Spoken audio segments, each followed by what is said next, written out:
All right, today we're going to be talking about the ancient Etruscans. So we're going to go there.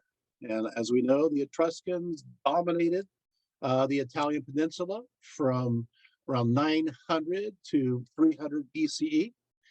They were effectively and thoroughly conquered by the Romans, but in so doing, the Romans, being the consistent utilitarian society that they really were, absorbed much of their religion, their culture, and their technology. For example, I know we always think of the Romans in connection with the arch. Well, the Etruscans came up with the arch. I know we think about the Romans in connection with cement. Nope, the Etruscans came up with cement.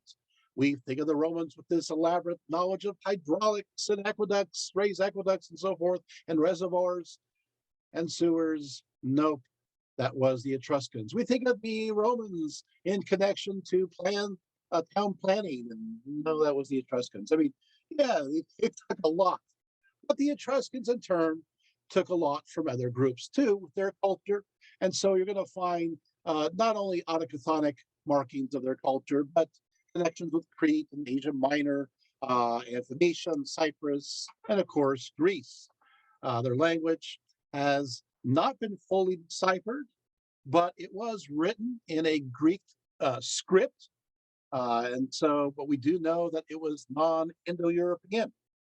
We do know that there is that they wore the kind of wore boots with turned up toes, which I find is interesting because we know the Hittites and the Hurrians wore those. Their art was influenced very much by Crete and Cyprus, as I mentioned.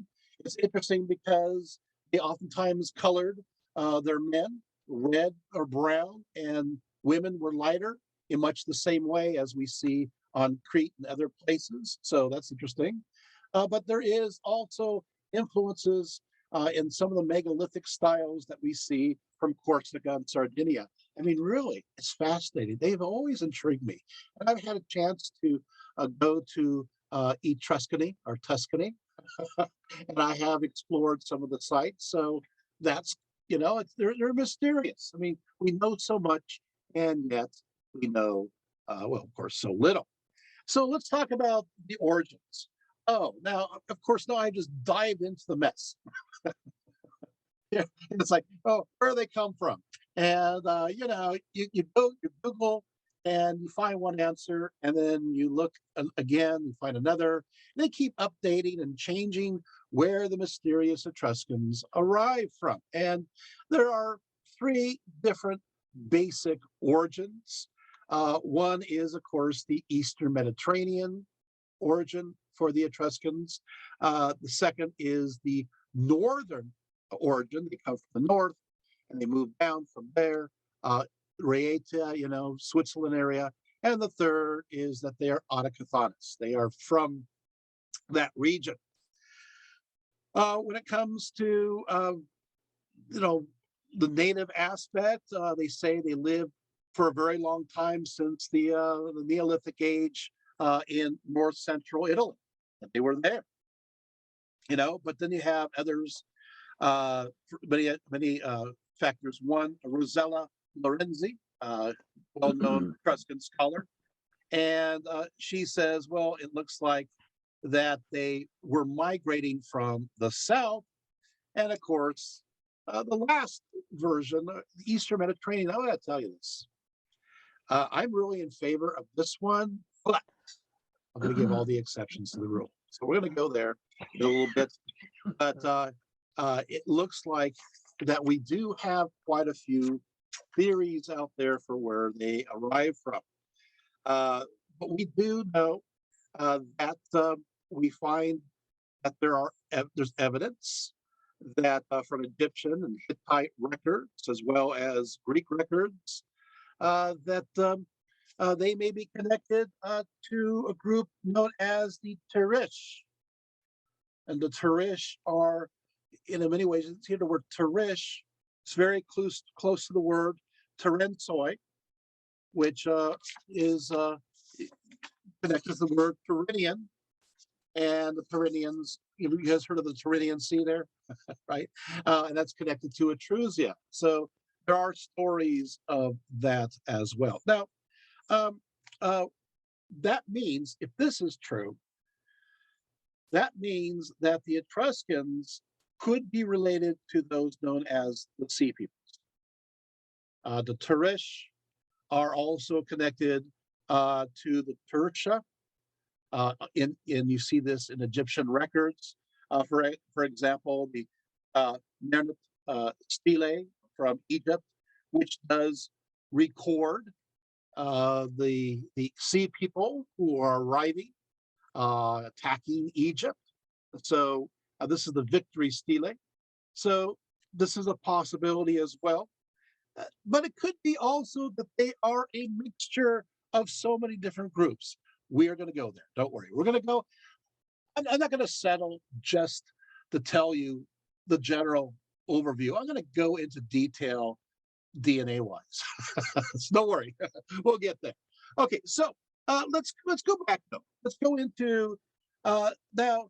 It is confirmed that sometime between 900 and 800 BCE, a mysterious people called the Etruscans settled on the Italian peninsula. In Attic Greek, the Etruscans were known as the Tyrrhenians. Okay, they were known as the Tyrrhenians. And so we do have a direct name. The very first reference to the Tyrrhenians, because you're going to ask me that question, aren't you? Is found in Hesiod's Theogony, where he states as follows. Of course, Hesiod's was active between 750 to 650 BCE. So, I mean, this is contemporaneous to the Etruscans. This is a great source. And he says, and they, the sons of Circe, ruled over the famous Tyrrhenians very far off in a recess of the Holy Islands. There it is. There's the reference right there. Meanwhile, the Homeric hymn to Dionysus from around the 7th century BCE depicts the Tyrsinians as pirates who seize Dionysus and says, presently there came swiftly over the sparkling sea Tyrsinian pirates on a well-decked ship. A miserable doom led them on. By the time of Pindar, thriving between 522 to 443, excuse me, the Etruscans were specifically associated with those known as the Terensni, who were viewed as constituting a threat against Magna Graecia. He says, I entreat you, son of Cronos, grant that the battle shouts of the Carthaginians and Etruscans stay quietly at home, now that they have seen their arrogance bring lamentation to their ships off Cumae. Wow. So already, I mean, we do have contemporary sources on the Etruscans. It's not like we don't. And already, you can see, they are connected to the Tyrrhenians. We'll go a little bit further. But I don't want people to argue about this because you're seeing it right here. Okay, let's go further though. Okay, let's go to Herodotus. Herodotus, 484 to 425. He describes how the Tersani, this is, remember, this is 484 to 425. He is still contemporaneous to the Etruscans. Okay, and he describes how they migrated from Lydia to the land of the Umbrians. Yeah, he describes that. In fact, even Dionysius the Halicarnassus talks about this as well. In fact, he wrote, this is the 1st century BCE, he said that the Tyrrhenians were a people of dainty and expensive tastes, both at home and in the field, carrying about with them, besides the necessities, costly and artistic articles of all kinds designed for pleasure and luxury. We're going to see in the course of this talk, the Etruscans absolutely enjoy the good life. And they meddled in luxury wares. Beyond that, of course, obviously metal alloys and other things too, but they love a good life.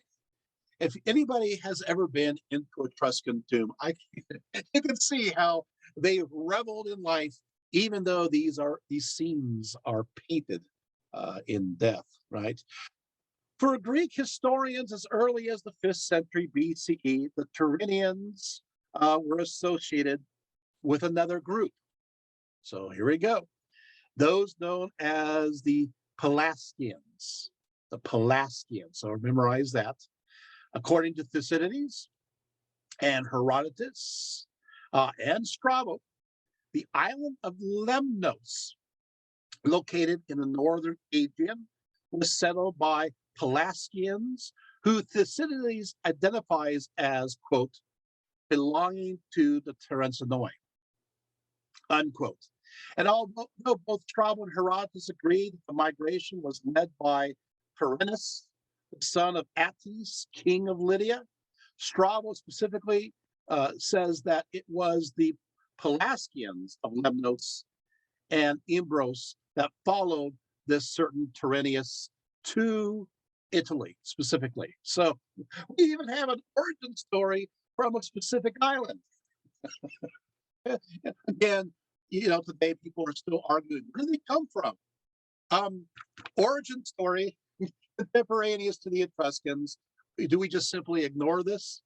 Okay, so let's keep on going. Let's talk about Lemnos a little bit. Lemnos, this island was relatively free from classical influence until the Athenians conquered the island in the latter half of the 6th century. And at that point, added Greek replaced the previous language. It turns out that previous language has very strong correlations with, guess what? Ancient Etruscan. There's actually what's called the Lemnian Pelasgian Etruscan link that we see what's called in the Lemnostele. We have a Lemnostele.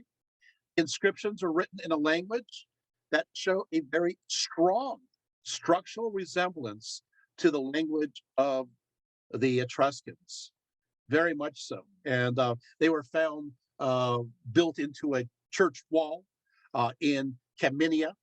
They are currently in the National Archaeological Museum in Athens. We know it dates from the 6th century. We know it doesn't date any later because in 510 BCE, the Athenians invaded Lemnos and Hellenized it. We take a look at the stele, and there's a bust of a helmeted man, and it is inscribed in an alphabet similar to the Western Greek alphabet. The inscription itself, we can see through transliterations. It's hard to figure out, but we see a direct comparison to the same exact words, even though we can't read them, to Etruscan. In fact, we take a look, and the inscription consists of 198 characters, forming 33 to 40 words. The word separation is sometimes indicated by a dot. The text consists of 3 parts, but there are connections. What we can read of Etruscan, what we can read of the Lemnos monument, I'm going to give you an example right now. Okay, so here we are. So there is, okay, so on the stele, there is a phrase that means aged 60, as in 60 years old. So we're able to transliterate it sound-wise on the stele. See if you hear a commonality. In the stele itself, in Lemnos, it reads as follows: Avis Siliquis, aged 60. Okay, so let's read the Etruscan. Evils Maxi Silicus. I don't know. It sounds pretty close to me. It's like, oh yeah, really close, but still people fight. So to me, that sounds too similar just to say, hey, this is a coincidence. And this is just one of many. Are you guys getting this? So it looks like there is even a linguistic tie with Lemnius. I always find that interesting. So further, because they always focus on Lemnius. Well, archaeologists have worked there. Started in 1927, and what they realized, looking at the discoveries, that there is a strong connection to Mycenaean culture all the way up to the time when the Athenians took over in their artwork, in their paintings. So you can see that there's a strong tie already with these earlier Bronze Age cultures going right in to the Iron Age. And I find that also extremely exciting. So, and the other part that I think is fun is that there's some Greeks that connect the island of Lemnos with the Pelasgians. So we have another crossover there. There are the Iranians from there, and whoa, lo and behold, so are the Pelasgians. Wait, maybe they're the same people, and maybe not. So let's talk about the Pelasgians. Now we have this kind of connected in our minds. The Pelasgians, they're mentioned in the Iliad. They're mentioned as allies of those of ancient Troy. And so we see them, according to the Iliad, the Pelasgians were camping out on the shore together with the following tribes. Towards the seas lies the Carians and the Paions with curved bows, and the Liligates and the Cocoons and the goodly Pelasgians. There we go. The Odyssey also mentions the Pelasgians. So there you have it, in connection with ancient Crete. Later, Greek writers offer other evidence concerning, like, for example, the Pelasgians are connected to the famous oracle of Dodona, which is the famous oaks where Zeus speaks from. We have also Asclepiades talking about this too. In fact, it turns out the Pelasgians are sometimes connected with those who were there before the Dorians in Greek, and they dominated Eastern Greek, especially Argos and the Peloponnese, all the way up. That they're the earlier culture, but that this culture, the Pelasgians, do extend into the Aegean Islands, and then do, of course, extend into Asia Minor. And so these are these earlier people, and that makes sense. This is making it right that a group of them would migrate, possibly during the end of the Bronze Age, possibly connected to the Sea Peoples, and you can even see the Troy connection. This is fascinating. I love how all these things just kind of fall like dominoes. I don't know, but so there you have it.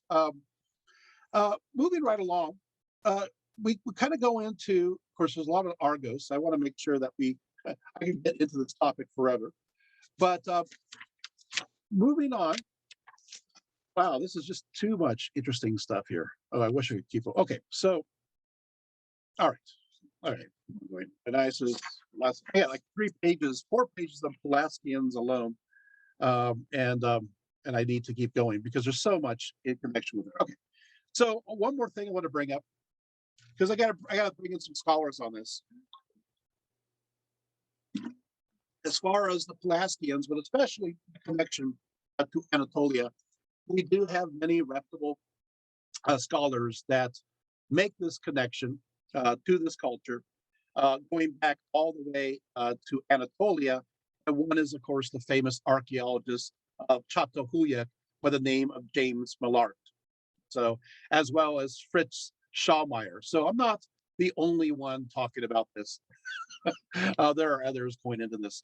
Also, the Pelasgians, you can always recognize, many archaeologists and linguistics have recognized this, the root names of many places connected to Pelasgians who are before the Dorians and other groups. And that is if the word has an NTH in towards its ending. We see this, of course, like in Corinth, the double P, as well as the ENAI. And so these are all place names that date earlier. Okay, so we have that. Now let's move on to the next little bit here, and that is the Etruscans themselves called themselves Iracena.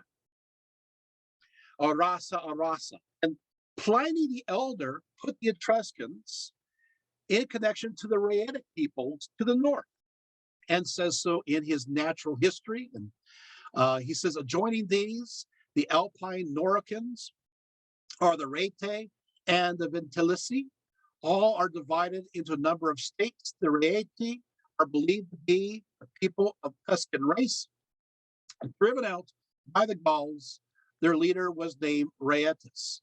And so the idea is the Raetic were a confederation of Alpine tribes whose language and culture were derived from further to the north. And then, of course, they migrated south. And of course, that's interesting. But we see another word, which kind of throws people off. And you see the word, and that is the Tusci or Tuscan. You know, of course, we think of Star Wars and Tuscan warriors. So, where does this word come from? Tuscan. So we take a look, and we find this, for example, in the Ugine tablet, which is a major source for the Umbrian language. The phrase Turkscum, the Tuscan name we find here, its root is Turski. And of course, what happens is this: the Turski in this language, in Umbrian, but as well as we believe in ancient Etruscan, it is the Turski. But when you emphasize something in that language, hold on, you'll see where we're going. There is a word initial, epenthesis, that's produced. And so it starts with an e. So as opposed to the Turski, it becomes the e Turski, Turski. You're seeing where we're going with this one. And then it becomes Etruski, and then it becomes Etruscan. Is that good? You guys got that? So the E is an emphasis that is connected to the word Tuscan. Got it? Tuscan, Etruscan. Now, again, I'm giving you how this word came about, but what does it mean? Well, some will say that it is connected, that it is a word, since the Etruscans call themselves Ariete. This is a name that was imposed upon them. And some will say that it's connected to the Latin word turris, which means tower, or tursus, tower. And we do know that the Romans view the Etruscans as those who build the towers.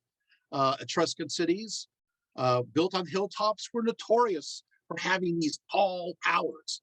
In fact, even today in central Italy, you will see these tall towers in places like San Gimignano, right? You see these tall towers that continued on, the medieval version of it. That's a possibility. But then again, we don't know. I'd say that's guesswork, right? That's towers, that's working. But of course, we get another word for this, and that is, of course, the name of the region, Tuscany, right? Tuscany is the same root. So Tuscany is simply, when you go to Tuscany today, that's simply the land of the Etruscans. You just add we could even call it Tuscany if you wanted to, or Etruscany. So maybe if you want to go to Tuscany, but you're going to focus on Etruscan sites, say we're going to Etruscany, and let me delve in a little deeper there. Okay, good. All right, so there you have it. Now, again, am I giving an answer yet? Well, there's more. There's more. Yeah. You're going to give an answer where these Etruscans are from. Of course I am. I'm going to do it right now. Where are they from? Let's move to science. Okay, so we have, when it comes to genetics, we take a look. And first of all, the first examination we'll look at, there's 4 different proofs. The first one is looking at the mitochondrial DNA. They looked at it through 14 individuals buried in 2 Etruscan necropolises.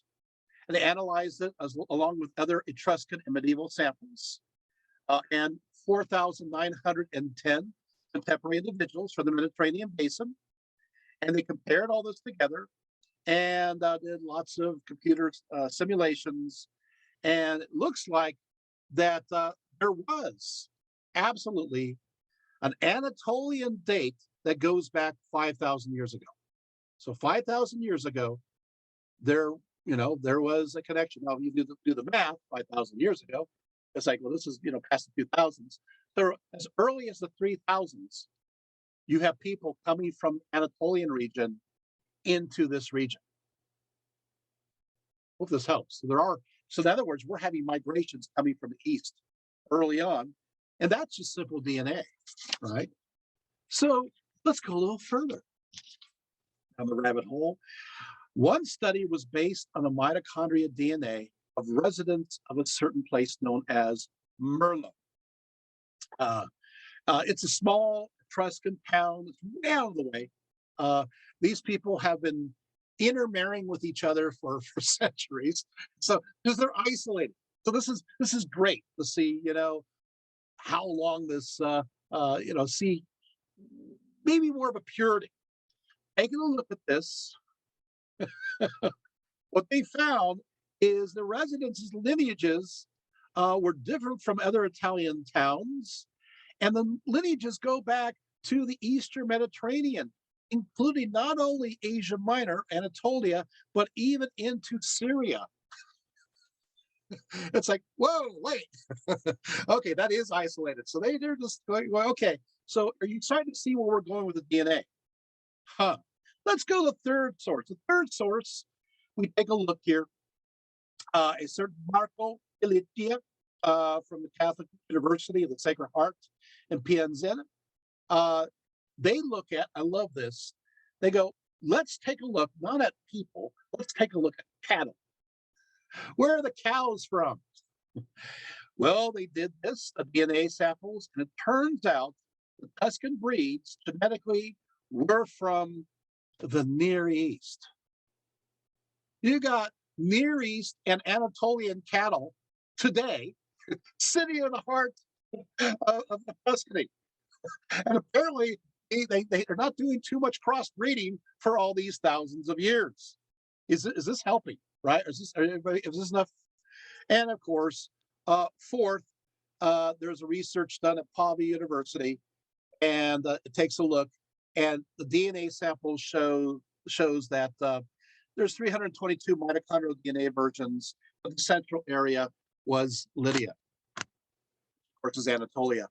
Uh-oh. So we have these four proofs, but having said that, stepping back, these groups, so it looks like there's one group that, came over earlier on, Neolithic era. Are you seeing this? Actually, and then the next group that comes over, and another group comes over from Anatolia, and apparently they bring their cows with them. It's like, we're not leaving the cows home. They're going, and then of course, you have the initial Lydian source, which I think is the one that the Greeks are remembering. The Tyrrhenians are leaving Lydia in this region.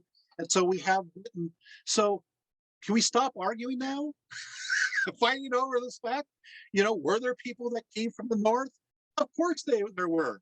And they intermarried. People, that's what we do. So people are coming from the north, they're intermarrying. Did they intermarry with indigenous people? Of course they did. I never understood the absolutist mentality. It's like they all come indigenous. They're all from the north, or they're all from the Eastern Mediterranean. Just do the DNA and you realize that we're just a big soup of different blends, and we're all right. Okay. Well, now that I hopefully maybe solve that problem, maybe not, but there you have it. Let's take a look, and we know that the Etruscans, their language was believed to be non-Indo-European, so they are connected to people that were before. And of course, that would make sense if they do have there's a Minoan or Pelasgian roots, right? They arrived before the Indo-European sweep. So that makes a lot of sense. So there you have it. We take a look at the art. obviously, and religion. There's lots of influence there. Now, moving right along, according to the Libri Fatalis, as described by Censoridius, around exactly 968 BCE, uh, they supposedly the people arrived from Etrusia. That's a little too specific for me, but this is according to ancient reckoning. And but we know from archaeology that there was a drift from a scattered village settlements to these major centers, and then with the increase of trade and the specialization of crafts and the application of new technologies, which we will talk about soon, especially extracting of metal, and they're very good at agriculture. The living standards for the Etruscans get better. I mean, life is good for the Etruscans. Then, yes, we do have Greek immigrants. They do arrive, and they bring their specific knowledge to the Etruscans. We see this through all the trade goods that we find in various sites, and so there you have it. And eventually, the Etruscans dominate the Italian peninsula from the plains around the Po River all the way down to Campania in the south. This is a really rich and wonderful land. Now, they did create a great navy. We know this. In fact, they dominated the Tyrrhenian Sea and continued into the Mediterranean. And so they were quite formidable after a while. In fact, some sources say that they dominated much of the Western Mediterranean and obviously found themselves in conflict with the Carthaginians. Eventually, they get down and they conquer Rome. Now we know that we have the seven famous kings of Rome, but the last three of which happen to be Etruscan. One of them was known as Tarquinius Priscus. Love this story. This is the first of the new Carthaginian kings to take over Rome. And he was said to come from the Etruscan city of Tarquini. The story is told that as he approached the city, an eagle came from the sky and lifted his cap from his head and replaced it with another. His wife, we'll talk about her soon, who's skilled at the Etruscan art of augury, regarded the eagle as a messenger from heaven and an act that her husband was to be honored as king. Now, he did take over. He did take over Rome and had waged wars against various enemies on either side. According, however, to tradition, he is the one who drained the swamp of the city. He improved the forum. He founded the Temple of Jupiter on the Capitoline Hill. It is said that he even built the Circus Maximus. So, he's also the one supposedly that introduced what's called the fasces into the Roman system. Of course, fasces, this is the bundle of wooden rods that we see together. Sometimes there's an axe and a blade that emerged on top. Etruscan artifacts do indeed show that this symbol was used by the Etruscans, showing a thin bundle of rods surrounded by a two-headed axe. This two-headed axe, which is a labrys, from which you get the word labyrinth, right? But the labrys, turns out, guess where this originally came from? I'll give you a few seconds as I drink some water. That's right, Anatolia. Of course. Yeah, they brought along with them. And so by the time of the Roman Republic, the fasces had developed into a thicker bundle of birch rods, sometimes surrounding a single-headed axe and tied together with a red leather ribbon. The idea is that the axe represented the power over life and death through the death penalty, but also the idea that one reed cannot be broken, but a bundle of reeds can be broken, right? So that makes you stronger. And you know what happens? It ends up on the back of our dime. Yes, well, American money, if you're for America. That's the dime. Yeah, that's the Passy symbol. So I find that's fascinating. And of course, after that, the next one was Servius Tullius, the next king.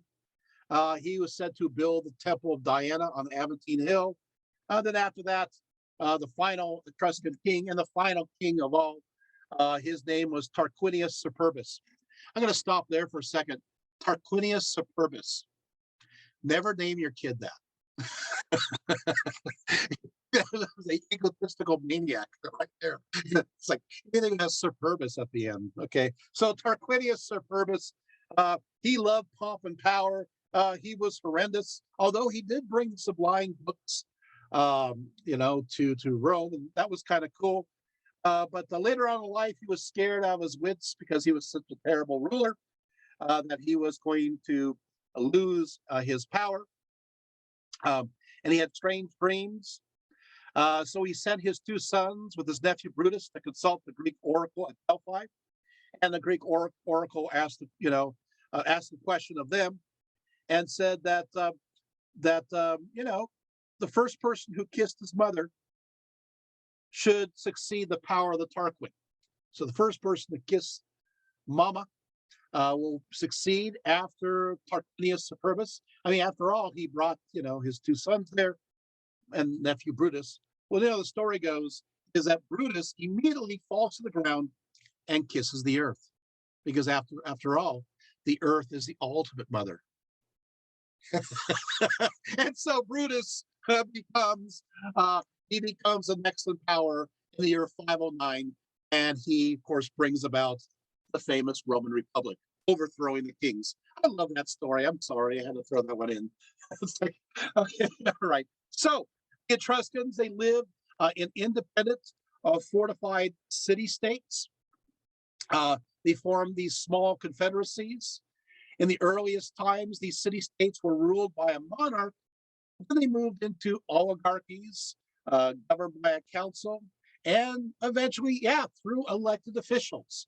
Now, not all of them, just like you see in Greece with city-states, you have different kinds of political organizations, but again, most of them became oligarchies, if not partial democracies, eventually. So it's happening. Okay.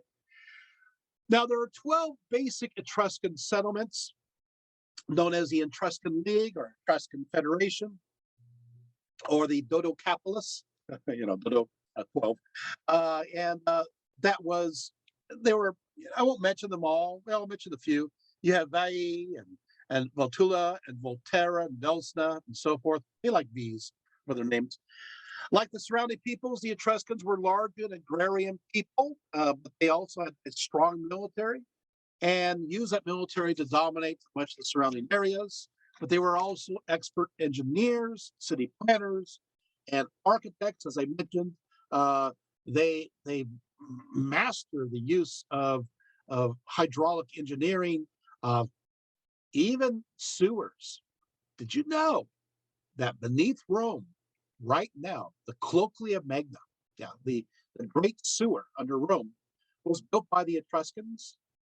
Did you know it still works? It's still used as a sewer to this day, 2,500 years later. That's a mark of genius, right? The idea of the raised aqueducts, that was the Etruscans. We always give the Romans the credit, Pope de Gord in France and so forth. That's the Etruscans. So there you have it. They were also experts when it came to farming techniques and even dry farming, maximizing the use of water.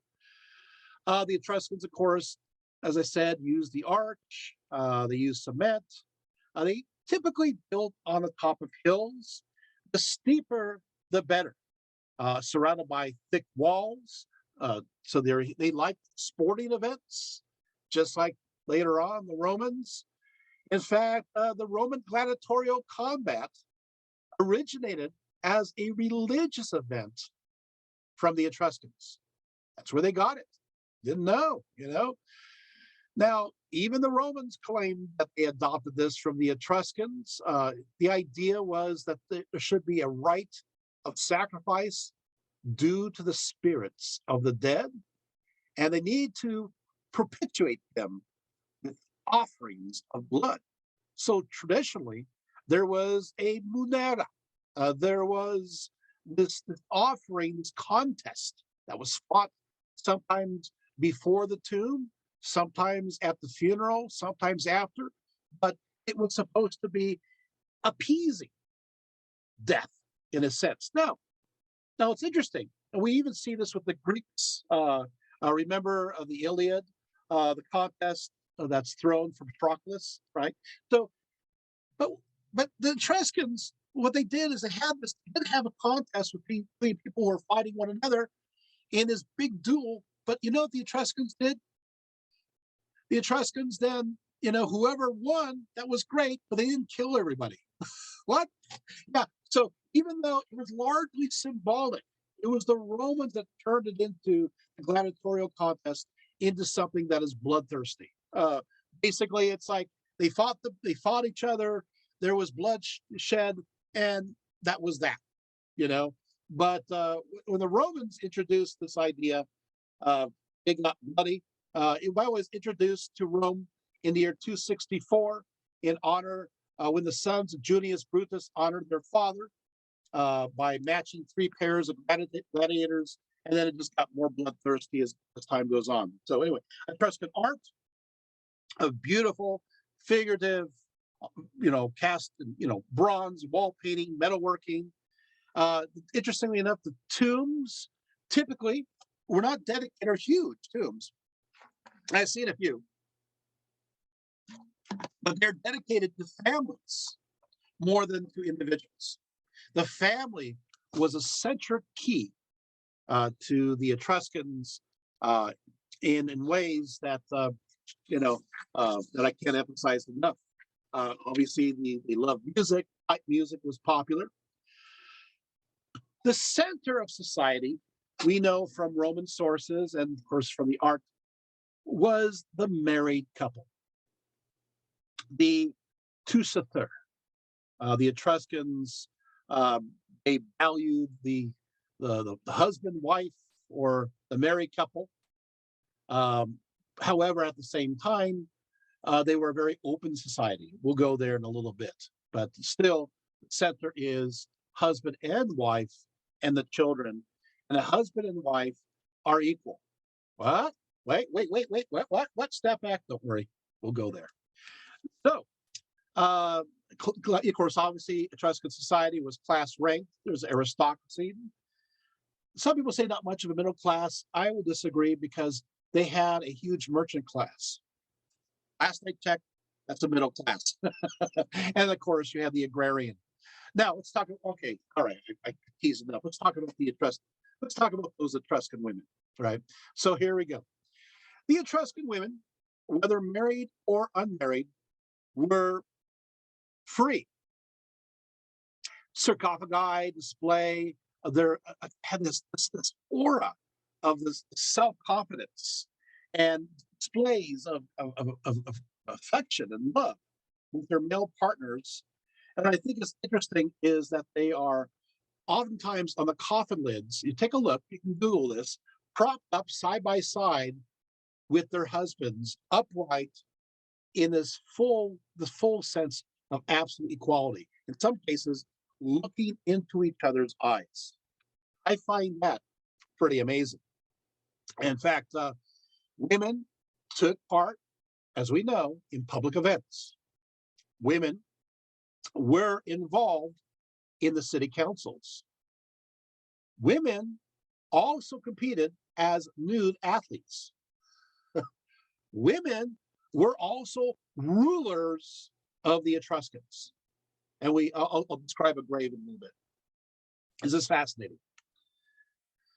Now, but of course, the thing is that this was viewed as scandalous to the rest of the world, very upsetting.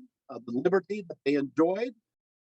In fact, unfortunately, amongst the Romans and the Greeks, the word Etruscan was also sometimes synonymous with the word prostitute. What? Well, I mean, they're free, so and then the minds go on these different places. So, so that's a problem here. In fact, they oftentimes compared the virtuous Roman women who are model wives in comparison to those liberated Etruscan counterparts. And see this in literature. So here we go. I'm going to give you a source, and we're going to have to go through it. All right, and you'll enjoy it, but it's upsetting at times. But you can see here from the source what people thought of the Etruscan women. His name is Theopompus. He's from Chios. This is from the 4th century BCE. So he is contemporaneous to the Etruscans. So he's a contemporaneous source. It's not like later on, afterthought. This is during the time when the Etruscans are around. He writes as follows about the Etruscan women. Now, sorry, do I believe all of this? No. So, but we have to read through it because you got to hear the perception. Sharing wives already, the sharing wives, you see the problem here. Sharing wives is an established Etruscan custom. Etruscan women take particular care of their bodies and exercise often, sometimes along with the men, and sometimes by themselves. Oh no, how scandalous is that? Wow, these women, they take care of their bodies. Can you believe it? And they exercise. you know, you're already going, okay, stop. But you're seeing already, this is scandalous to them. By the way, before I continue with the source, they are also known to drink with the men all the time and share their meals side by side. Okay, let's continue with the source. It is not a disgrace for them to be seen naked. And, Theopompus, obviously this is the same period. So yeah, they do not share their couches with their husbands. It's supposed to be only, but whatever. But the source kind of got rid of that word. But with other men who happen to be present. And they propose toasts to anyone they choose. Toasting as far as, you toast to somebody. Yay. So free speech, right? They are expert drinkers and very attractive. I like that line right there. What does it mean to be an expert drinker? But apparently they are expert drinkers in the same sentence and very attractive. So, okay. All right. So this is all really bad so far, right? All right. The Etruscan raise all the children that are born without knowing who their fathers are.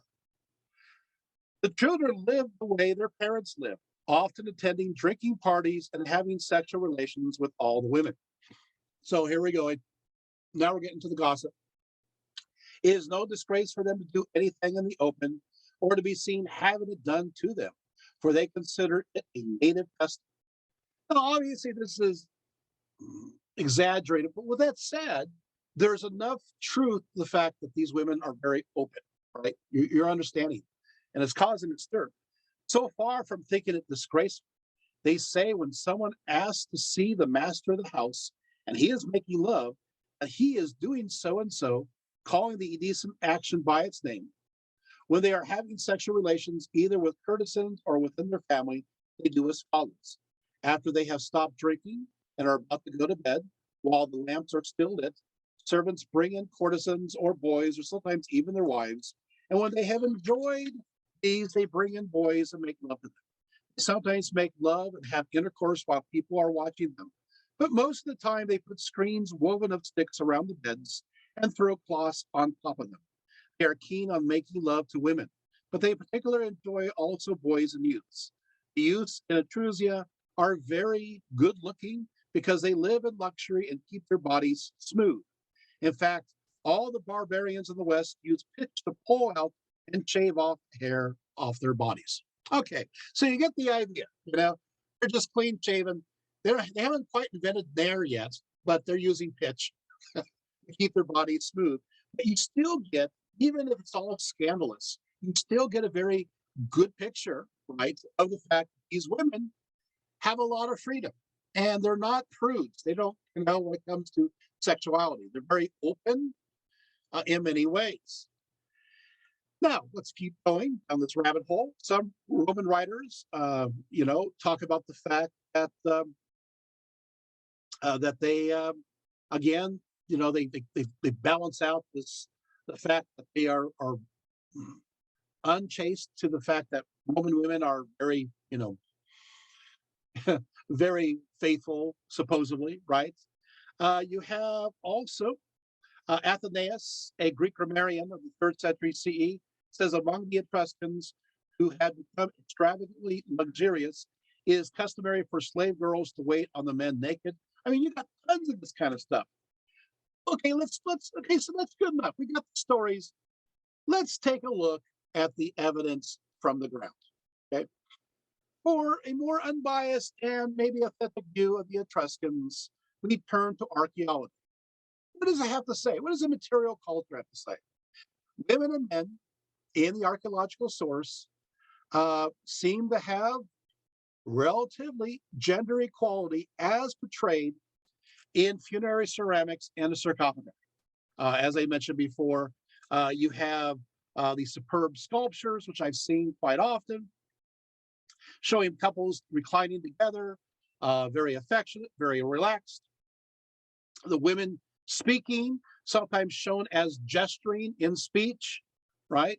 There's also scenes that show females together, showing affection to one another. In fact, there's one painting that shows women who lay together, faces very close as if kissing. We see depicted women pipers. We see women as ecstatic dancers, but we also see women portrayed as warriors. What I find is interesting is the Etruscans love Amazons. They love Amazon women, and they decorate their tombs with Amazonian kinds of themes. But what I find is fascinating is a comparison to what we see in Greece, where the Amazons are oftentimes being defeated. In the Etruscan culture, they're shown as victorious. They're winning. I think that's interesting. We see also, of course, that let's go somewhere else. That the Greeks, they had wonderful pottery, and what they used to do is they shipped out a certain kind of pottery that was very popular in Etrusia, and that happened to be pottery that depicted women, portrayed in doing various feats within mythology or just regular scenes from life. And it shows that there's even a demand from the Etruscans, from Greece, to have these kinds of images, which I find is also fascinating. There's also other anomalies that we see here and there. And of course, we have, I want to keep going on here, but okay, so let's go to a discovery that recently happened. They found on one platform a skeleton bearing a lance, on the other a partially incinerated skeleton within this tomb, and they assumed that the skeleton with the lance was the man, and the other next to it was the woman. It turned out it was vice versa. They mixed it up. It was the woman that had the lance, and the man was buried with her. So here you have this, and of course, the Italian archaeologists are going crazy over this. Well, there must have been some kind of other reason for this, and because a little bit more conservative when it comes to their perspective. Not sure, they say, well, she must have been a really high status and so forth and so on. But I find that interesting. And of course, obviously, they have found an image of a Etruscan queen that is pretty amazing. But we don't have time to go through all that, but you get the idea, right? So, okay, so let's go into the Etruscan beliefs. So, Etruscan beliefs, they believed in what was understood as imminent polytheism. Basically, all visible phenomena was considered to be manifestations of divine power, and that power in turn was subdivided into deities who who extended into the realm of men. I found the best quote by Seneca the Younger concerning their beliefs. And I'm going to say this quote very slowly, but it does kind of describe the difference between Romans and Etruscans in this way.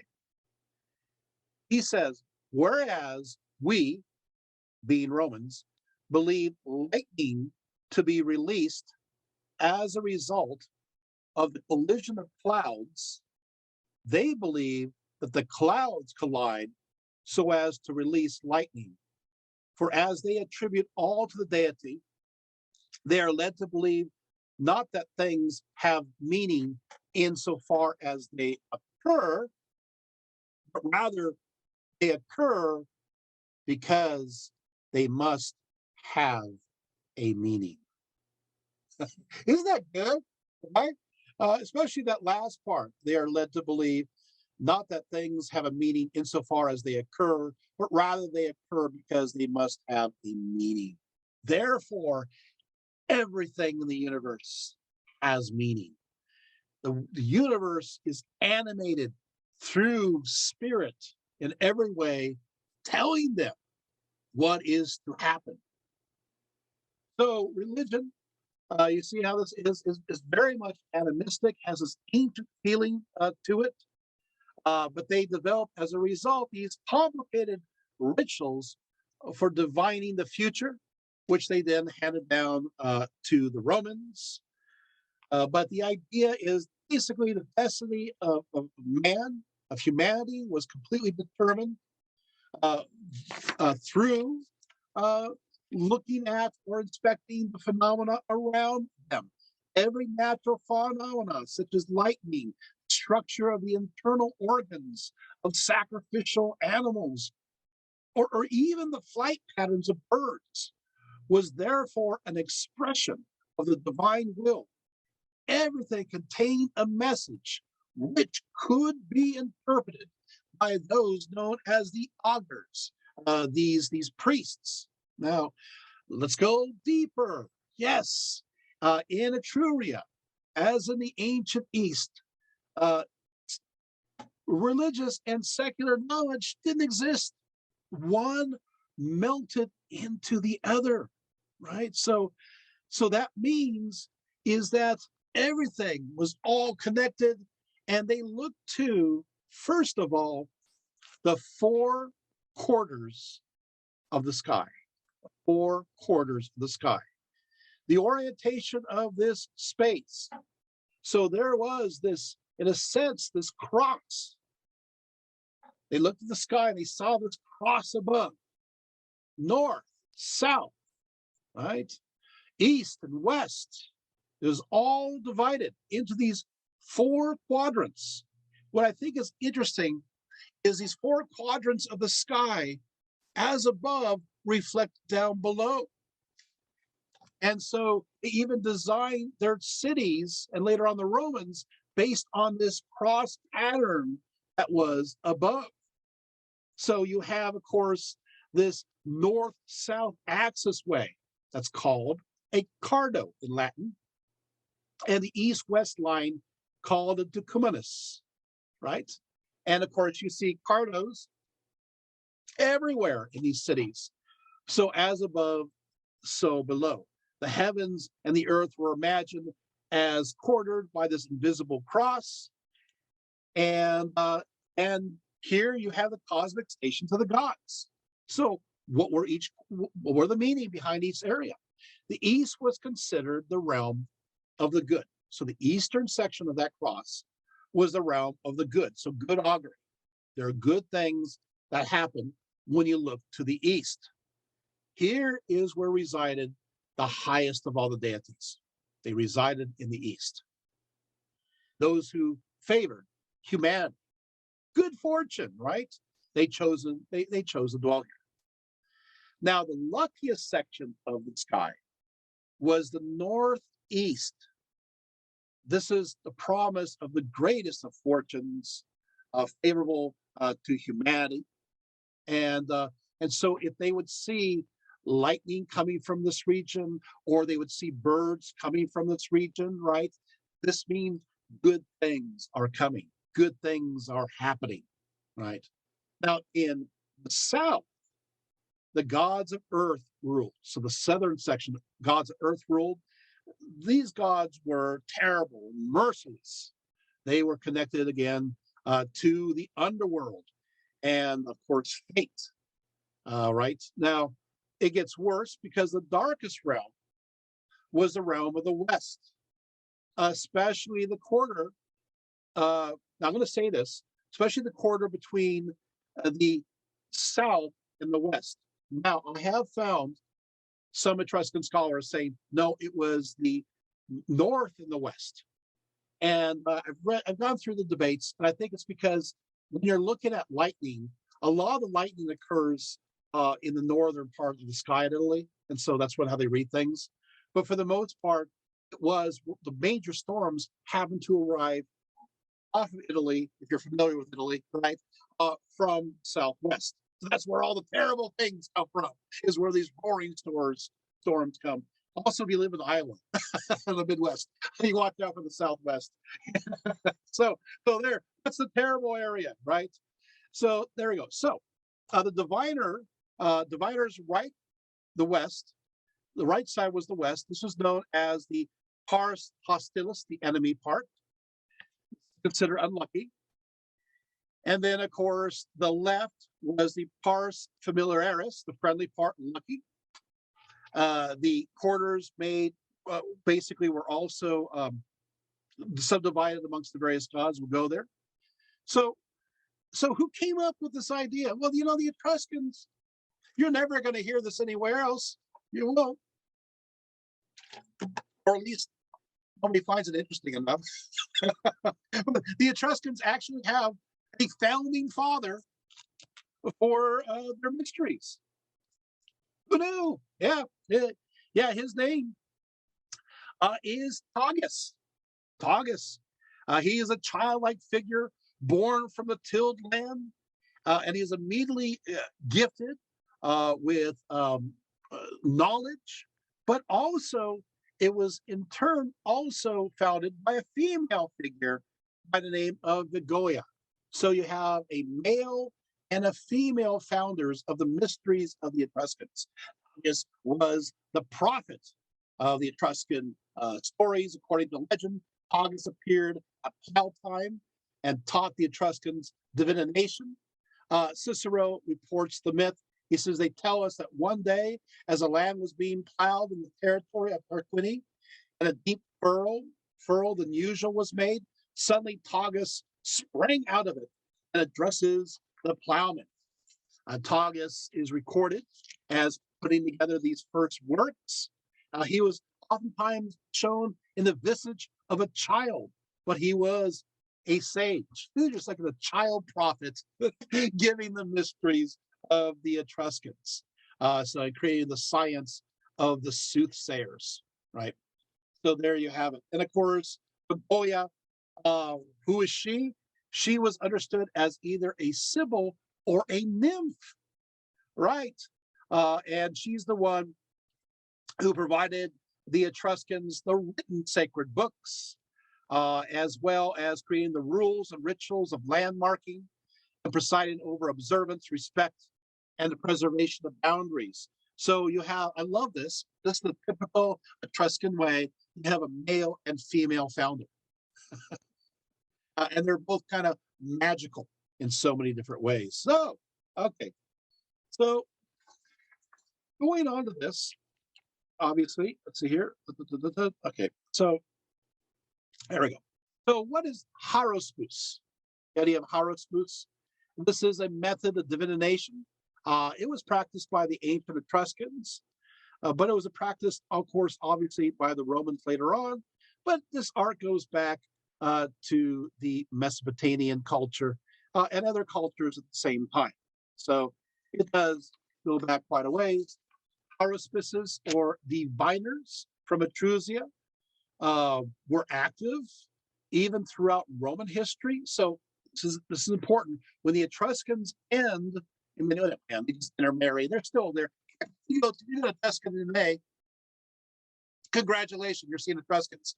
They don't go away. They just kind of like, okay, well, somebody took us over.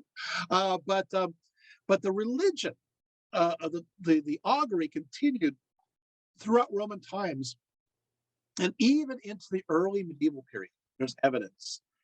Even one story from the 5th century, the prefect of Rome offered the idea that maybe against the barbarians, maybe we should do some kind of ritual near 408. And of course, what happened is to the God's innocent, the Christian bishop says, okay, well, maybe we'll do that. Just don't make a big deal over it. But eventually, it started to slip away. So what did they do? So the diviner interprets the divine through the entrails of the sacrificed animal. First, number one, I'll go into specifics. First, the animal was ritually slaughtered. Next, it was butchered with the Haruspics examining the size, the shape, the color, and the markings of the internal organs, usually the liver, but also the gall, the heart, and the lung, looking for anomalies. And through these anomalies, you can read what the future is. We do have a model of a liver, the liver of Piacenza. It's an Etruscan artifact. It was found in the field on September 26, 1877. It is a life-size bronze model of a sheep's liver covered in Etruscan inscriptions. We take a look. The liver is subdivided into sections for the purposes of performing haruspicy. The sections are inscribed with the names of the individual Etruscan deities, which I think is pretty interesting. We have some earlier ones from Babylonian times too. The outer rim of this liver is divided into 16 sections, since according to the testimony of Pliny and Cicero, the Etruscans divided the heavens into 16 astrological houses. And so the liver represents the model of the cosmos. And not only the model of the cosmos in each of the 16 sections connected to a different god, but also to 16 astrological signs. Isn't that interesting, right? And so you can see if there's an anomaly in any of those 16 sections, you'll be able to see it, right? And then okay, something's going wrong in this particular section, under this sign, under this god or goddess, and then from there, using other variables, you'll be able to tell or read the future. So these are dwelling places.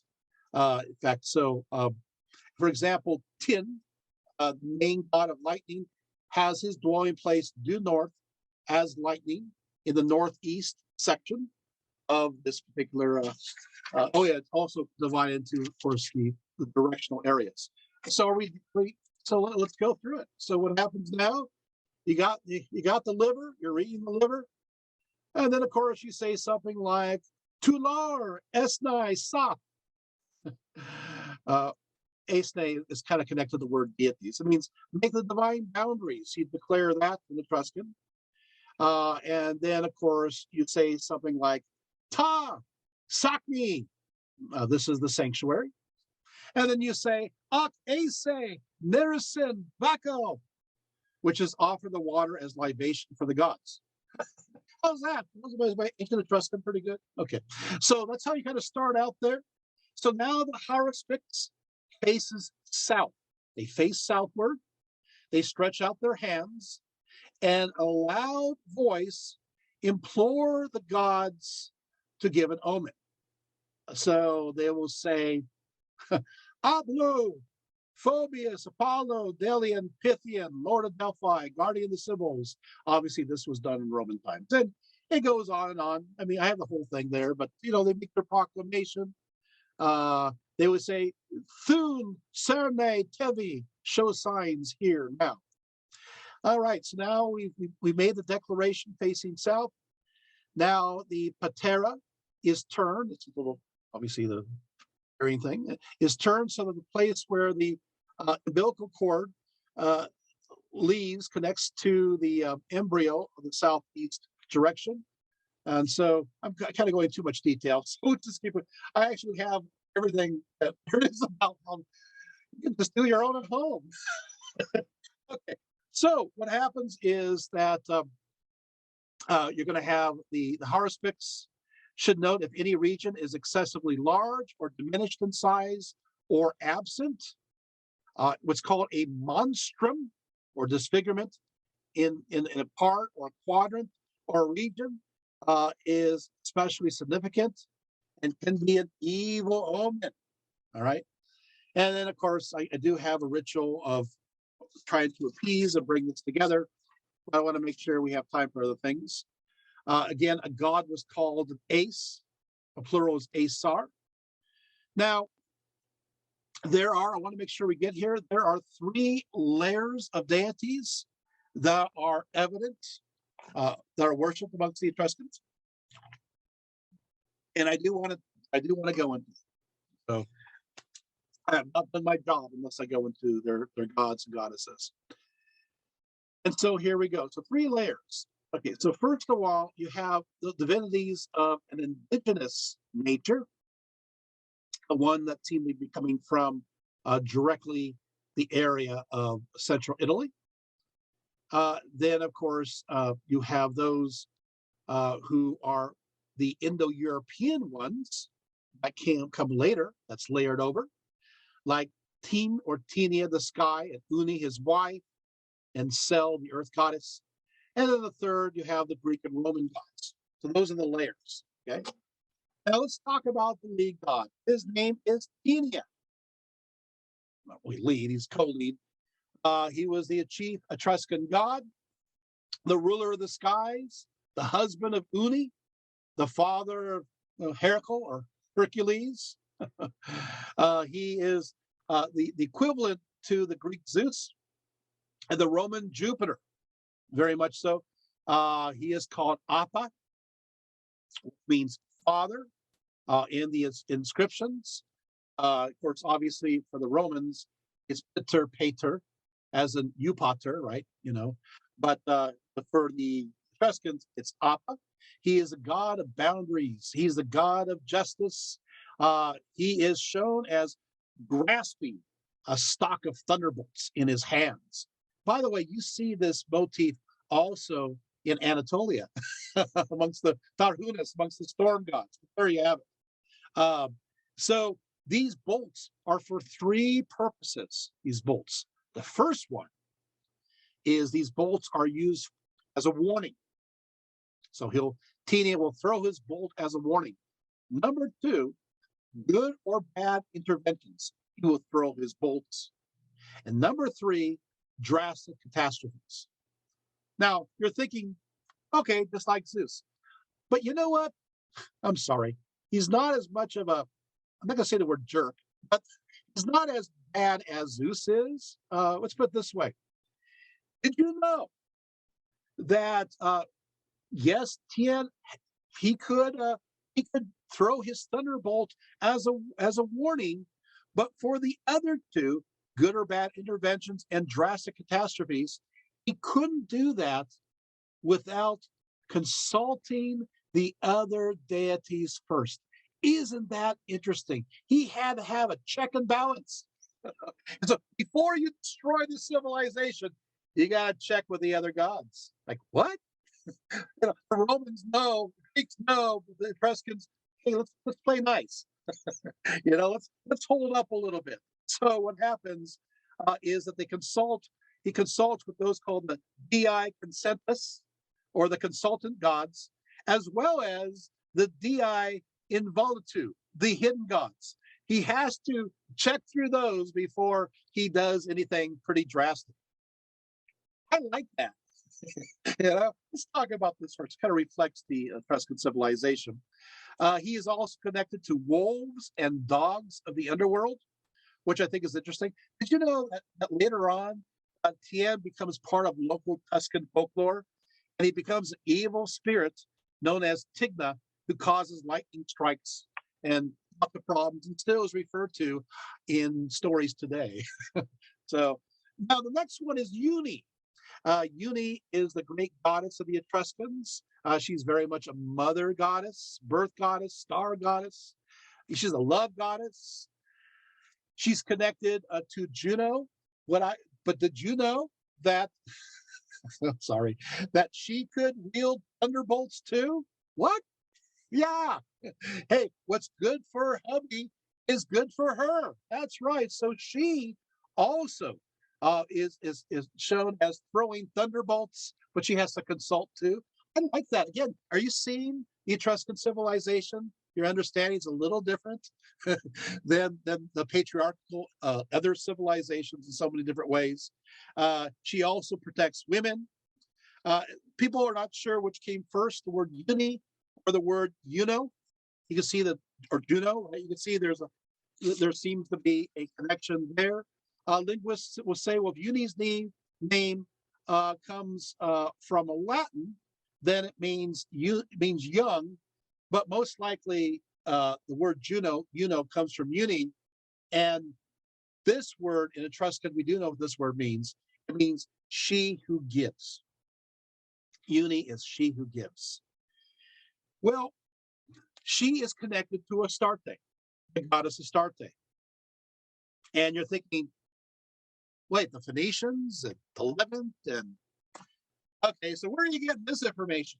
From them. What? From them? Where? There is a city known as Phrygia. It's one of the Etruscan cities, and there's a shrine dedicated to Uni. Very richly furnished, and there she is a mother, and she's one of childbirth goddess, and she is worshipped also accordingly at that site to as Astarte as too. Some people say, well, maybe it's because of maybe Phoenicians that arrived along the coast and they melded the worship together. Maybe it's influenced by the Carthaginians. No matter what, we're still stuck with the evidence that from ancient times on, there is a strange ancient Near East connection to Uni. And I love it. It just throws everything off. Uni was the protectress of all these cities of the Etruscans as well. Then you have next, this is fun, you have Sel or Kel, the Etruscan earth goddess, identified with Ge, and of course, that's another, again, earth goddess. Now, what I think is interesting here is that Sel is also the goddess of vegetation. So she is a goddess, and you can see how she is.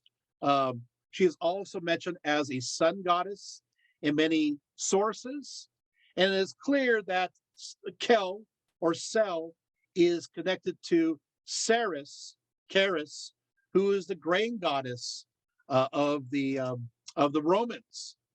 Again, I think that's interesting right there. So Mother Sel, and there you have it. By the way, Sel or Kel appears on the liver that I mentioned from Byzantia.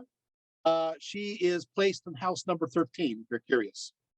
So there you have it. Now, she's also a goddess of the underworld, connected to the interpretation of various omens. Then you have Lauren. Finally, you have a war god, right? Yeah, war god. Wait, is it? No, it's Etruscan. So I'm going to ruin it for you. So now Lauren is a god of war. He portrayed as a naked youth wearing a helmet and carrying a spear. But Lauren is associated with fire and the sun. However, it is his responsibility, I love this, to maintain peace. Wait, he's a war god. Yeah, but his job is to keep the peace. So he's kind of an anti-war god. I told you these people are great. It's like, okay, so, the idea is we want less of it, not more of it. All right. Then you have Turin. She's goddess of love, fertility, and vitality. And she's usually depicted as a young winged girl. She is, it's interesting because many of the Etruscan deities are described as having wings. Turin was also viewed as the mistress, but sometimes she's called Mother Turin as well. And she is the spirit of love and happiness. Now, we do get, in Greek and Roman literature, you do get goddesses connected with love, and yes, they want you happy. But the Etruscans had figured out that no, we want this love and happiness, love as happiness, as opposed to just sex and marriage and procreation. We want this friendly, happy, just love and bliss. I'm thinking, oh, this is pretty great. Turin, right? Okay, so we move right on. We got this is a lovely name, Fulfins. Fulfins, this is the god of plant life, but also the god of happiness, health, growth, and wine.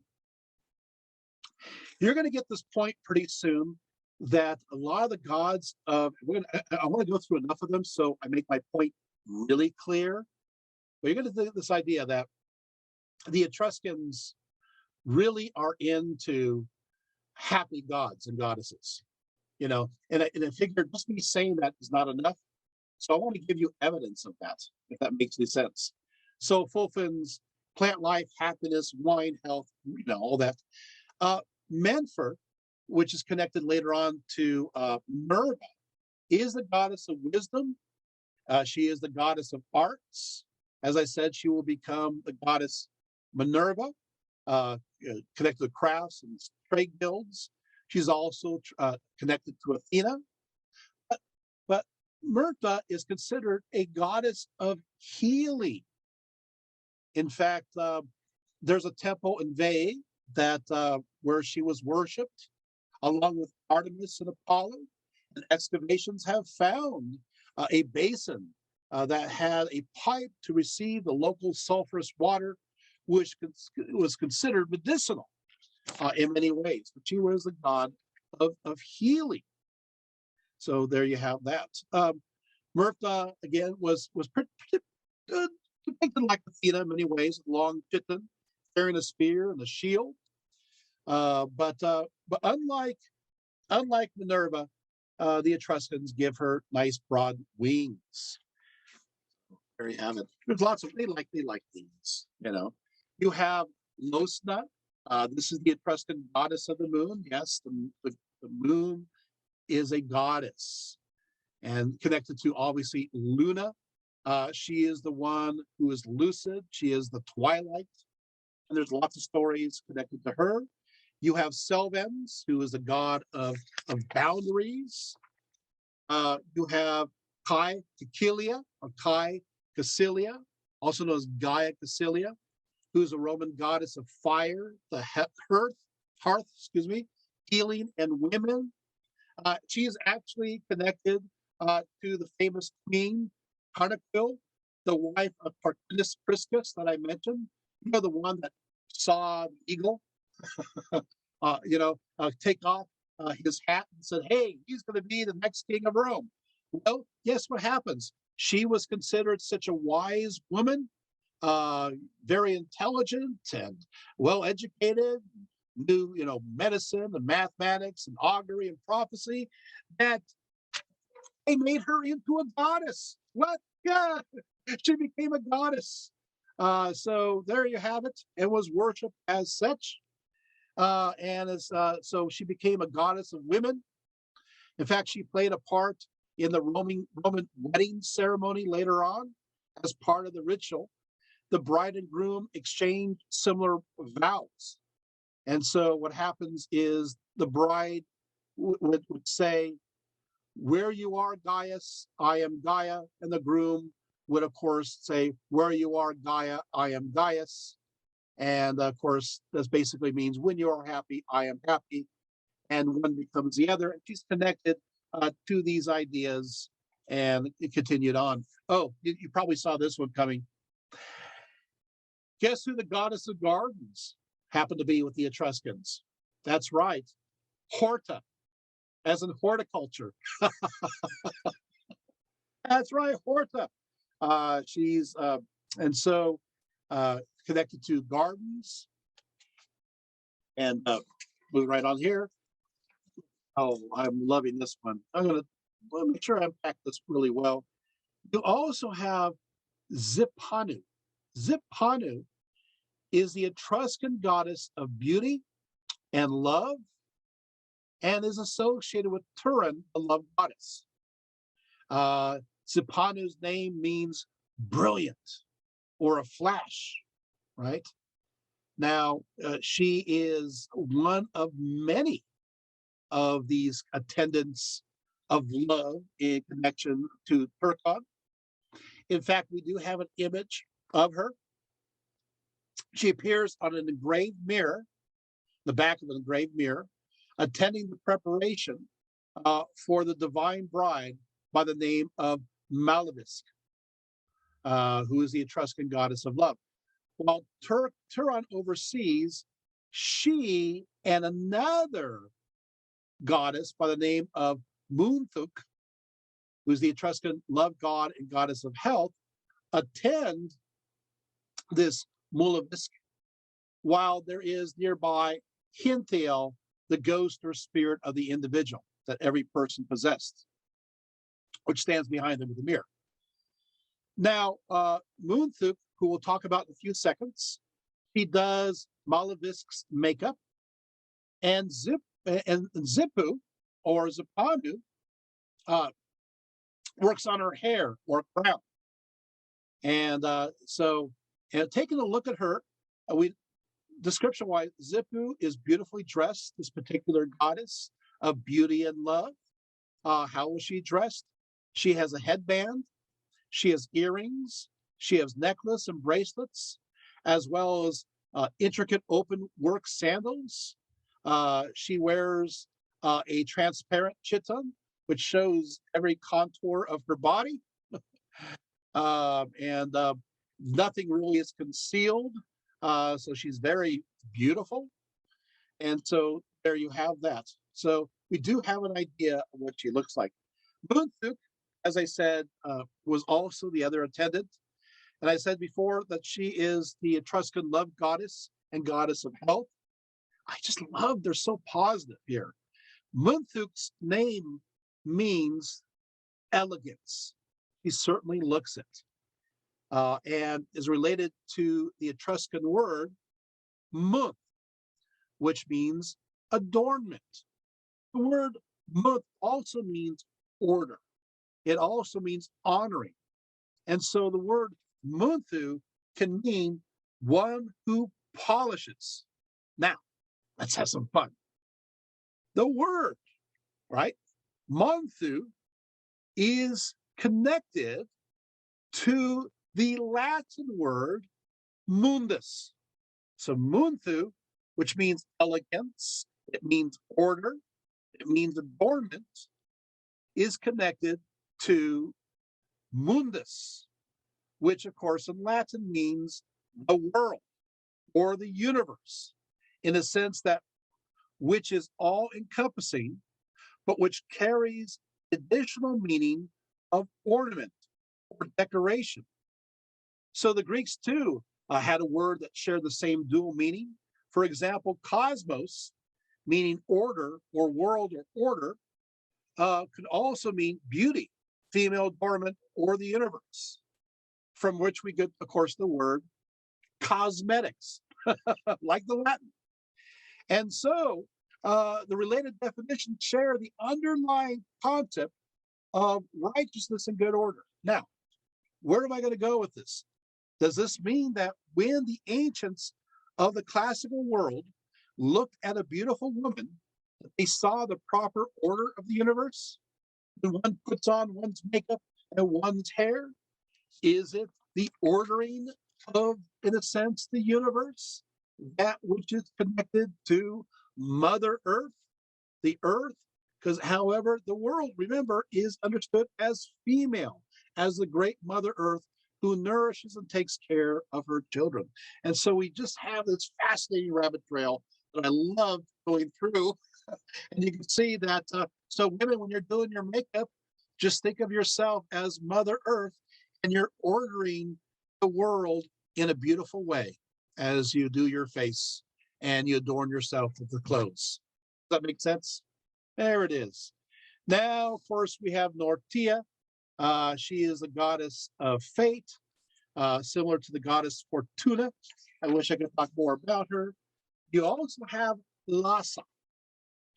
Lhasa is an Etruscan fate goddess who is also connected to Turin, the Etruscan goddess of love. You're going, wow, this Etruscan goddess of love, Turin is so important, but love and fate?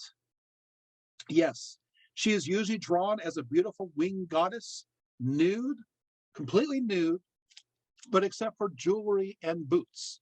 And this is this particular goddess of love, another one who is who's actually, she's a fate goddess of love.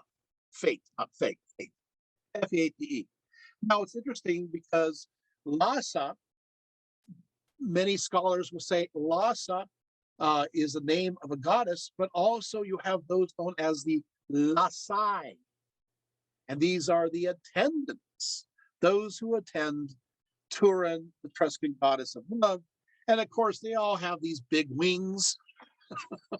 But what I like about the Lasai is that what happens, you got the goddess of love, right?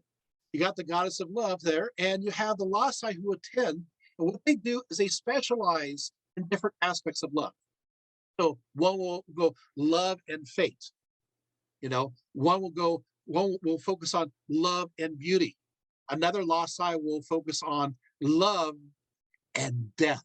What? Yes. So what I see, you have the main goddess of love there, right? Turkon, and her attendants micromanage. They focus in aspects of love in a more specific way. So there you have it. So you got fate, you got, got death. So there you have it. In fact, you take a look and you examine Lhasa as well as a Lasai, and they're not scary goddesses at all. They're so well balanced with this love aspect, and yet they're connected to what are usually are feared by most humans: fate and death, right? But it shows that the underworld is not a place of dread. In fact, there is, in fact, what happens is that the idea of love or the attendance of love sometimes goes with the individual into the underworld. What? Wow. Yes. So there you have, there's also the Etruscan, a god of fate and fame. Her name is Mean, but she's not mean at all. She's quite nice. You have Alma, who is the goddess of childbirth. You have Itsuva, who's a Etruscan goddess of childbirth and midwifery. And then you have Kupra, who's a goddess, another great goddess, and goddess of fertility and the earth, mothers and giving. You notice there's a connection here. We keep mentioning goddesses, and there's a lot of. You're going, wait a minute, Dr. Rifo, stop here. Is it just me, or is there more goddesses than gods in the Etruscans? You kind of noticed that, didn't you? Yeah, you got more Etruscan female deities than you have male. Again, this is a leftover from an earlier age, and I find it absolutely beautiful, right? So there you have that. Okay, so then we have Vanth. I want to make sure we get to Vanth. Vanth is the Etruscan goddess of the underworld, kind of a psychopomp. Her presence indicates the recent or impending death. She does appear with big wings like an angel, and she's beautiful. But she stands on the threshold of death, and we see her all over the Etruscan tombs.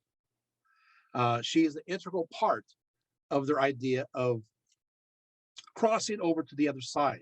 Sometimes, I love this, her her wings are painted with eyes, maybe representing the all-seeing and inevitable aspect of death.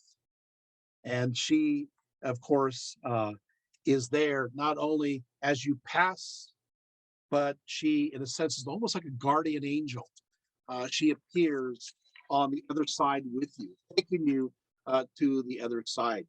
Now, she does have a partner, and I probably should talk about the partner. The partner is Karun, who's the Etruscan version of the Greek Charon. And he was the guardian who ferries souls over to the other side of the river Styx. You know that one? Well, yeah. So what happens is that he doesn't look as good as Van. That's the best way to put it. Um, so, in fact, he looks kind of scary, to be honest. Uh, he guards the entrance of the underworld. He's depicted with a hammer, which is his religious symbol. He's shown with pointed ears, so Star Trek fans like that. He has snakes around his arms. He's color blue because it kind of shows death. You're turning blue.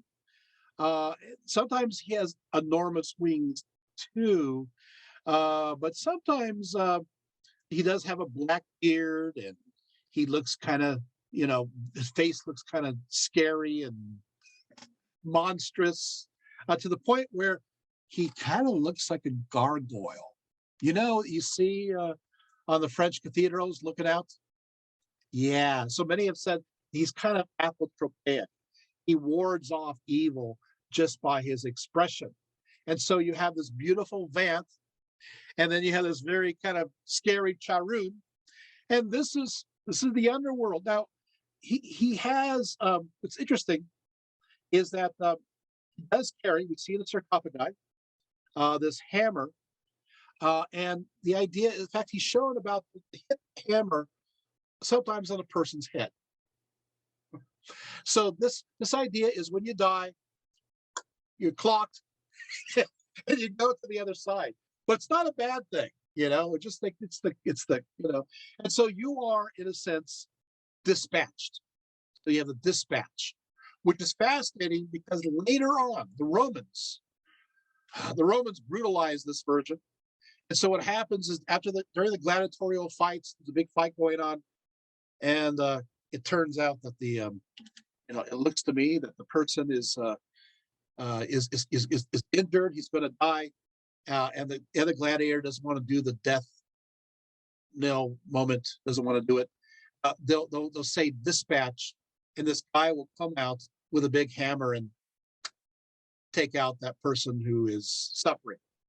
Well, that's kind of a gruesome remnant of this, but it doesn't seem as dark and dreary. But there you have it. You also have a Hades character known as Tukulcha, and Tukulcha, I love the name, Tuchulcha, Tukulcha. He's the Hades character. He has also pointed ears. So if you're underworld, you got pointed ears, but it kind of looks like donkey ears to me when I look at it. The hair is made out of snakes. He has a beak of a vulture, right? So he does look rather monstrous, again, akin to Charon. And so, you also have Kulsu, who is an Etruscan goddess of the underworld. And in fact, she is a goddess of the gates of the underworld. She has many different names. One is Tukuhuka, which means she who coils or she who winds up. So in a sense that she is understood as snake-like and gorgon-like. And yet we also have Alpanu. Alpanu is the Etruscan goddess of the underworld. She is shown wearing jewelry, a loose cloak and sandals, and sometimes she's just naked, and she is the goddess of sexual activity. What? Wait, I heard you, but then I want you to stop now. Wait, what? Wait, Alpinu is the Etruscan goddess of the underworld and sexual activity? Yeah. What? There's sexual activity in the underworld? Of course. But also, a sexual activity is understood to give fertility that moves up through the soil into the crops. Oh, that's beautiful. It is, isn't it? Yeah. So she has these big wings. Her name, Alpinu, means gift or offering or willingness. And she is portrayed again naked, free of clothing. But she's also depicted as a love goddess, you know. And so she is sometimes shown as holding a bouquet of flowers or leaves. Alpinu. So I think that's a goddess we need to have more depictions of. What do you think, right? Think of the underworld, you think of Alpinu there. You have others too. Of course, the Hinthal, Etruscan god, who also connects to our soul. We all have a soul or a shadow or apparition within us. And then, of course, you have the death goddess Linth, who's of old age. But these are all just pretty positive in so many different ways. You do have goddesses who, well, actually, I should say, we're not sure. You have Nathan, who is also known as, basically has indeterminate, sometimes shown as having been male, and sometimes shown as being female, and so being both. So you have this gender neutral aspect. In fact, you have not just one, but you have a few of those as well. And of course, I find that fascinating. In fact, as we go through all these goddesses, I'm glad I had a chance. I couldn't tell you everything.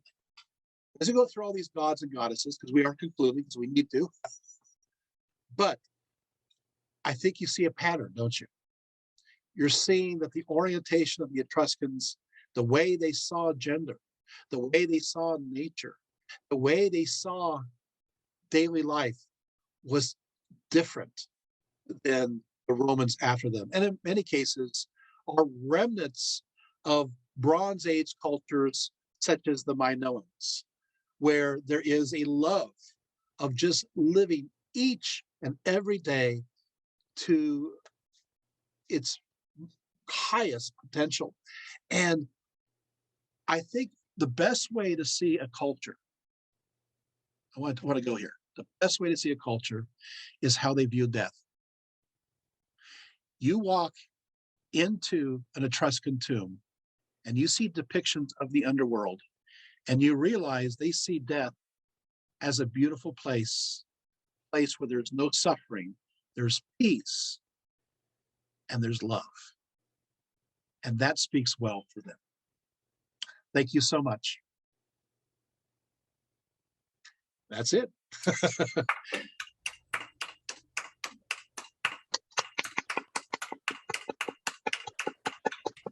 You guys enjoy that? Was that fun? Yes. It was great. Oh, any questions? Would you say that it's more 45 pages.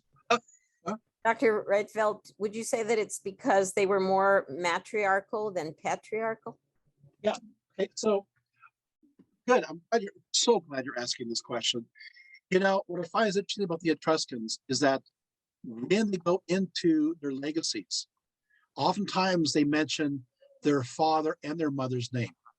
So both lineages, both the father's lineage and the mother's lineage is important.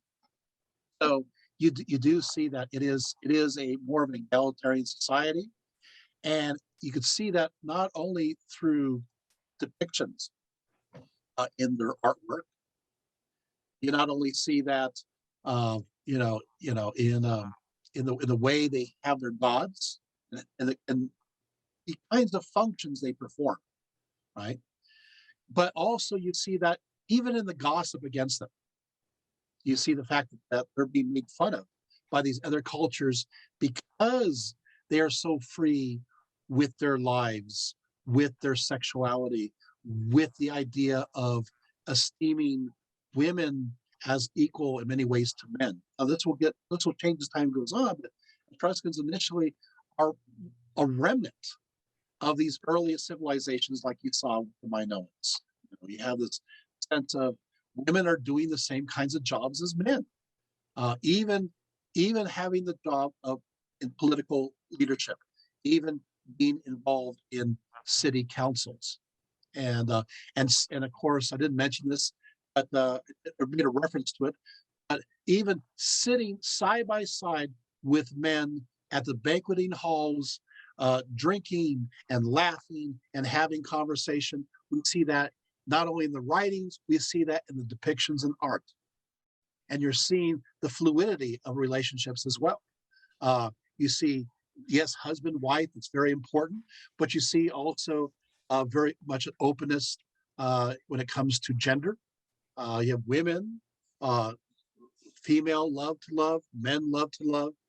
And then you even have this neutrality, which is interesting that you see even reflected in their deities. You have gods that don't have any gender go in between. And again, it's just amazing.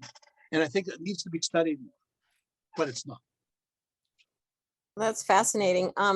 Because for me, patriarchy brings in possession. And that's why when women were seen as possessions, whereas it looks like the Etruscans didn't see women as possessions. No. Co-owners. We're suffering from that even right now. We're just a possession that can have their rights removed. So yeah, it continues on, but it's wonderful to see that there was a civilization where women were just equal. Well, yeah, and what really impresses me is, and I mean, I could go on forever, and I did, but impresses me is all the goddesses of love. They weren't satisfied with one. I think I listed about 10. It was about 10 love goddesses. It's like, wow. I mean, who does that? The Etruscans. And it's not just typical love for procreation reasons. It's not just the eros kind of love. Of course you have the agape kind of love there intertwined, and of course obviously the others too as well. So it's orgasm. You see that there, but you have such a of course phileo, but you have other kinds of love too. And the idea is happiness, love, and happiness are put together. And you don't see that as much amongst the Greeks or Romans. You do see it.